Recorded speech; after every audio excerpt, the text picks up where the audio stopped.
So কালকের ব্লগেতে অনেকেরই প্রশ্ন ছিল আমার কানের দুলটা দেখতে পাইনি, তো এটা হচ্ছে আমার কানের দুল। বিকজ কালকে আমরা খুব এক্সস্টেড ছিলাম, তো জন্য কানের দুলটা দেখতে পাইনি। হাই, এই যে শ্রেয়া মেনলি, এক সেকেন্ড দাঁড়া, আমাকে একটু কথা বলতে দে। মানে যেটা বলছি যে এই মানে প্রাইমারিলি এই চ্যানেলটা পুরো আলতু ফালতু ব্লগস বেশি আমরা খিস্তি ইউজ করবো। ও এটা আমার নেলস ভাই, দেখুন আপনারা, একটা অবশ্য খুলে গেছে,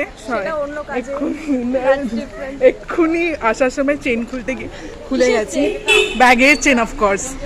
যাকে তো এবার থেকে আমি একটা জীবনে মোটো নিয়েছি যে আমি সাজবো না, আমি একটা জীবনে ভিশন রেখেছি যে আমি সাজবো আমার লাভারের জন্য, আর সেটা ওয়ান সাইডেড লাভার। হ্যাঁ, আর লাভারের নামটা এক্সপোজ করা যাবে না।